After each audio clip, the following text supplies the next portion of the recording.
What's going on, you guys? New video.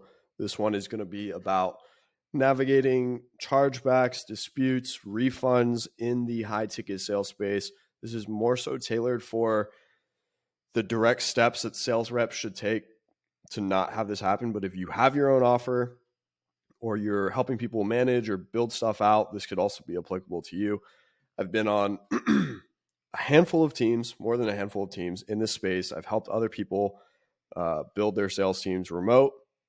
I've seen a lot of things, a lot of different things. I know a lot of sales reps in this space. So this is all that information over the past 2 years, like coming to one video for you. So how to stop getting chargeback refunds, stuff like that. A little bit under the weather, I'm getting to the back end of it. Been sick for literally the last 7 days, which is bad, but couldn't not post a YouTube video. So let's get into it, guys. First things first, for the sales reps, we want you to close more, make more, keep more. So why does this matter to you? It's like, hey, I did my job. Why do I care if they refund? Well, chargebacks, disputes, and refunds will, for one, they'll kill payment processors. You get a certain amount of them in comparison to the total volume that you do, and you'll get kicked off. And then if you get kicked off, there's apparently a centralized database where like all the payment processors can see who's banned from what. So it's a very slippery slope. As a sales rep, it's not really your issue, but you should still be aware of it. But when refunds happen, it kills morale, and it kills companies, because if they don't have a way to bring in revenue, or if they're exhausting resources, getting deals closed and then losing the revenue, they're not going to exist. Okay. And so in this space, especially with smaller teams, there are cases where the teams will request a clawback, which is basically like the customer refunds. We're taking your commission back, or we're going to withhold it from your future commissions. That should be made clear before you accept a contract with anybody on what that is to look like should it happen, right? Now, this is if you were at fault. Like if you missold, you closed someone that you shouldn't have, or you gave them the wrong expectations and you actually did wrong, this is justified. There are also some teams that, regardless if you mess it up or the back-end team messes it up, they will still pull your commission back, which is just not cool. That's just not cool. Like there's not really a case in where that's cool, or in which that's cool. So be aware of this when you sign on with a new team. I mean, one, make sure they're a good team, right? Make sure they don't have that many callbacks to where this is a recurring issue. But yeah, guys, nobody wants to see this happen to their business. But as you can see here, we got 7 tips and 1 mega tip on how to avoid this altogether. So let's get into it. So tip 1 is, when people get into your program, they need a fast win. So meaning like they need very clear direction as to what is going to happen next. And they need to be basically like, think of like a relay race. You got one runner coming in with a baton. The other one has to be right there to catch it, or else you lose, right? It has to be a clean handoff. A lot of people, what they'll do is they'll send like merch or send a free training or resources. But basically what you need to do is have like a second buy-in, or like a confirmation of like, oh yeah, this is why I decided to work with X, right? So if you have an onboarding call, book that in as soon as you possibly can. Just make sure there's no room for error when it comes to that handoff from like, sales call to fulfillment. Tip number 2, ensure that complete access and next steps are granted. So if there's multiple platforms or logins or whatever, make sure they have all of them. They have them written down. They have them somewhere they can access. They have access to communication with you and the people that they should. Make sure that they understand how to use the platform. So like, this is a big thing. If you're selling to people that aren't really as savvy in this space, like I had one, for example, back in 2022, I closed a guy $4,000, paid in full, no objections, like 30-minute call. I had 17.5% commission. So I think that was like $700. I was like, cool, awesome. I walked him through onboarding as I normally would. I go to bed. Next day I wake up, owner from the boss, hey man, we had to refund this guy. He was pissed because he couldn't figure it out. I was like, what the heck? I literally walked him through everything. And so no matter how self-explanatory you think it is, make sure that you are just, again, passing that baton off as clean as you can. Make sure they know how to use everything, and create videos or resources showing them how to do this. So leave nothing to chance, basically. Also, the person who's grabbing the baton, make sure they are aware that somebody new is in, whether it's a coach, a CSM, etc. Next, tip 3. Ensure proper understanding of tasks, like what is to be next, or what is to be done next. I'm sorry. So client must have a clear roadmap of what they need to do. If they are uncertain, they're foggy about any of this, it's going to kill the clients and the client success. Okay. Again, have videos or resources explaining everything they need to know. Everything. And then try to centralize the info to avoid confusion. For example, school is where I host my community.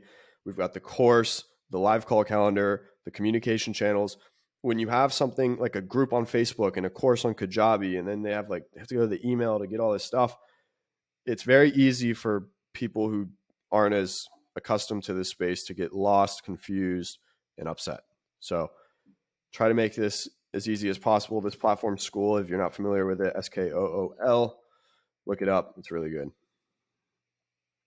Tip number 4, this is coming down to you guys as the sales reps, but like the actual sale of the product, the coaching, whatever it is, 100% emotional closes, like charging somebody up so much emotionally that they're like just going to make a reckless decision, is not how you need to be closing people at all, because they will always, an hour, 2 hours later, or the next day, they'll come to realize like, I wasn't in the right headspace when I made that decision, and now it doesn't really make sense. So you have to, while you should, you should have somewhat of an emotional sale, it also must be backed by logic for it to stick. Because once the emotion clears, they have to have something that's like, oh yeah, that's why I did this. Emotion fades, you will get buyer's remorse, especially on, if you're having to handle all these objections and they weren't expecting to buy, but you made a really good case. Buyer's remorse is so serious in this high ticket sales online coaching services space. You can bully someone to buy, but they will change their mind shortly after. And the best way to do this, in my opinion, is to have them walk themselves to the conclusion that they need your service. So it's not like you just lecturing them one-sided, again, like charging them up emotionally and basically like bullying them until they buy. Just ask the right questions, which is a whole nother video, but ask questions that are going to promote them internally coming to the terms that their best bet moving forward is to work with you alongside them. Okay. So tip number 5, have integrity. Big one here. You need to sell something with a high success rate and good reviews. This will comfort customers in times of uncertainty, because if they have uncertainty and you don't have good reviews online, or you're a brand new program, it's just going to spike so much faster. And you should also be able to openly share reviews and customer data to alleviate any of this. If you need to, again, you should be able to. I'm not saying you should for every case. But yeah, guys, just sell something good. Sell something that actually gets results. That's pretty self-explanatory. Tip number 6, don't close people who shouldn't be closed. All you sales guys, I know you have KPIs. I know you have quotas. And I mean, this is kind of like abundance mindset stuff, right? You shouldn't just take money from people because they have it. Because there are people, no matter what you sell, who will not be in alignment. They won't be qualified. Maybe they don't have the money. Maybe they're a bad fit. Maybe they don't have the means to succeed with this mechanism, such as they're in the wrong location. Maybe your thing only works in the US and they're in France. It's not going to work. The internet, if they're in, I don't know. some country in, let's call it like Africa, and they have terrible Wi-Fi. Like, dude, realistically, it's going to be very difficult for you to make 20K a month high ticket closing with the setup that you have. Like your Wi-Fi works 10% of the time. Like, you should probably go try something else. That's what you should tell somebody. If we're talking to you about high ticket closing, right? If their English is, well, let's say with what you do, if English is a requirement, good English, then you need to make sure they have that. And a whole lot of other stuff, guys. But like, don't just take people's money just to take people's money, basically. Okay. That's tip 6. Tip 7, make introductions. I think this is something from being the sales rep on these that I learned to do over time on any team that I was on, is introducing people and kind of like solidifying them in the program or them within the service. So like making a public post, introducing them to everybody. It's a little sense of accountability there. It's like, oh, all these guys saw me come in. Now I have to get the results. Now I have to show up. Now I can't leave, right? Introduce them to people similar to them. So like if that person is in Houston, Texas, and there's someone else in your program that's in Houston, Texas, it's so easy to make a connection. That person they come from the tech space and they're trying to go into high ticket sales. Like, this is something that I see a lot. Oh, you did tech or like you did account executive work for a fintech startup. Like, meet this guy. He did the same thing and he's also on this journey. And then having them reach out directly. Having the team reach out to the new member directly to start conversations. So, hey, I'm Ben. Nice to meet you. I'm the head of client success here. I'm going to be working with you pretty intimately over the next 12 weeks or whatever it is. And then ask a question, something like that. Right. So make introductions. It's big. And that's basically it. Well, there's another one, guys. Mega tip. Always save the best for last. Join my community, where this is literally all we talk about. Some results as of recently, all these people getting hired. A lot of guys coming in August, September, October getting hired in 1 week, 3 weeks, 2 weeks, 3 weeks, 3.5, 3. When I switch screens here, hopefully the recording follows, but go to my Instagram and you look at the members or the hired highlights, you're going to see the timeline on some of that. And yeah, guys, so sorry for the delay. Just waiting for the camera to catch up. We got a lot of roles going through there. We've been in there for about 4 months. We went from Slack to school. Hiring is a priority. I just got this message today. Hey, I'm looking for a good recruitment partner. I just signed on Pace Morby and Dan Bilzerian. We need 30 reps over the next 6 weeks. So stuff like this, you only get in communities, kind of like underground communities, serialsalescommunity.co. Everything in relation to the community is going to be linked down below.